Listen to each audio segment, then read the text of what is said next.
शायद दुनिया में मैं वो वाहिद इंसान होगा जिसे ईद के करीब आने पर खुशी नहीं होती, बल्कि मेरी कैफियत अजीब सी होने लगती है।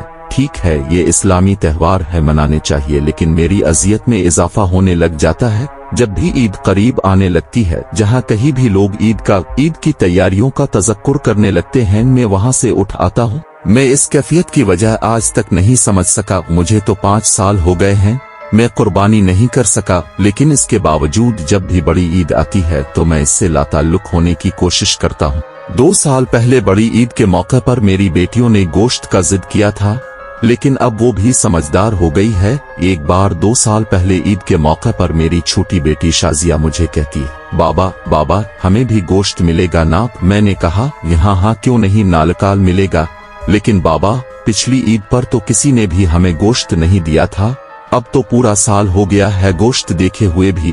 मैंने बड़े प्यार से समझाया, बेटा अल्लाह ने हमें भूखा तो नहीं रखा मेरी प्यारी बेटी, हर हाल में अल्लाह का शुक्र अदा करना चाहिए। मेरी बेटी फिर बोलने लगी, साथ वाले अंकल कुर्बानी के लिए बड़ा जानवर लेकर आए हैं और सामने वाले चाचा इकबाल भी तो बकरा लेकर आए हैं।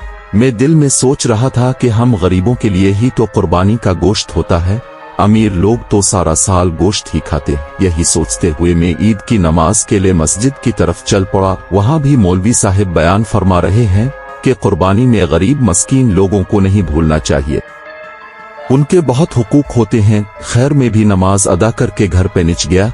कोई घंटा भर इंतजार करने के बाद मेरी बेटी बोली, बाबा अभी तक गोश्त नहीं आया। बड़ी बहन राफिया बोली, चुप हो जा शाजी, बाबा को तंग ना करो। मैं चुपचाप दोनों की बातें सुनता रहा और नजरअंदाज करता रहा। काफी देर के बाद भी जब कहीं से गोश्त नहीं आया तो शाजिया की माँ बोली, सनी मैंने तो प्याज टमाटर भी काट दिया, लेकिन कहीं से भी गोश्त नहीं आया। कहीं भूल तो नहीं गए हमारी तरफ गोश्त बुझवाना, अब खुद जाकर मांग लाई। मैंने हैरानी से इसकी तरफ देखा कि ये क्या अजीब बात कर रही है। मैंने नरमी से कहा, देखो शाजिया की माँ, तुम्हें तो पता है आज तक हमने कभी किसी से मांगू नहीं, अल्लाह कोई ना कोई सबब पैदा करेगा। दोपहर गुजरने के बाद शाजिया के बार बार इसरार पर पहले दूसरी गिल्ली में एक जानने वाले डॉक्टर साहिब के घर गए। बेटी का मायूसी से भरा चेहरा बर्दाश्त नहीं हो रहा था, इसलिए मजबूरना इसको साथ लेकर चल पड़ा। डॉक्टर साहिब दरवाजे पर आए तो मैं बोला, डॉक्टर साहिब मैं आपका पड़ोसी हूँ, क्या कुर्बानी का गोश्त मिल सकता है? ये सुनना था कि डॉक्टर साहिब का रंग लाल पीला होने लगा और हिकारत से बोले, पता नहीं कहां से आ जाते हैं गोश्त मांगने। तवाख से दरवाजा बंद कर दिया। तौहीन के एहसास से मेरी आंखों में आंसू आ गए, लेकिन बेटी का दिल ना दुखे। आंसुओं को जबरदस्ती पलकों में रोकने की कोशिश करने लगा। आखिरी उम्मीद इकबाल चाचा बोझल कदमों से चल पड़ा। उनके सामने भी बेटी की खातिर गोश्त के लिए दस्त सवाल।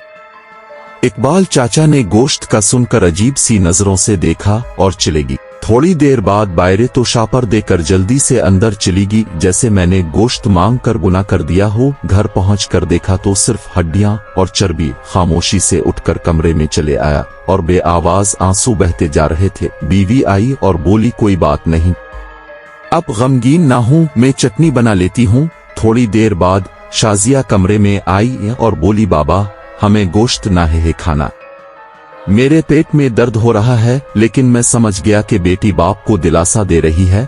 बस ये सुनना था कि मेरी आंखों से आंसू गिरने लगे और फिर फूट फूट कर रोने लगा। लेकिन रोने वाला मैं अकेला नहीं था, दोनों बच्चियां और बीवी भी आंसू बहा रही थी। इतने में पड़ोस वाले अकरम की आवाज आई, जो सब्जी की रेड़ी लगाता था।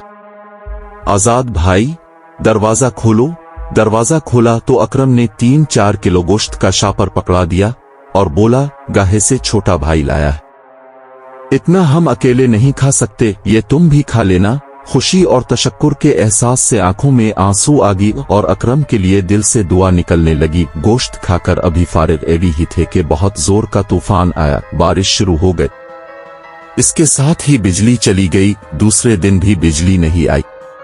पता किया तो मालूम हुआ ट्रांसफार्मर जल गया। तीसरे दिन मेरी बेटी शाजिया और मैं बाहर आए तो देखा कि इकबाल चाचा और डॉक्टर साहिब बहुत सा गोश्त बाहर फेंक रहे थे, जो बिजली न होने की वजह से खराब हो चुका था और उस पर काती झपट रहे थे। शाजिया बोली, बाबा क्या कातों के लिए कुर्बानी की थी?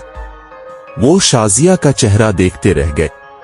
اقبال چاچا اور ڈاکٹر صاحب نے یہ سوان کر گردن جھکا لی۔ یہ صرف تحریر ہی نہیں، گزشتہ چند سالوں میں قربانی کے موقع پر آنکھوں دیکھا حال ہے۔ خدارا احساس کرے غریب اور مسکین لوگوں کا جو آپ کے آس پاس ہی رہتے ہیں۔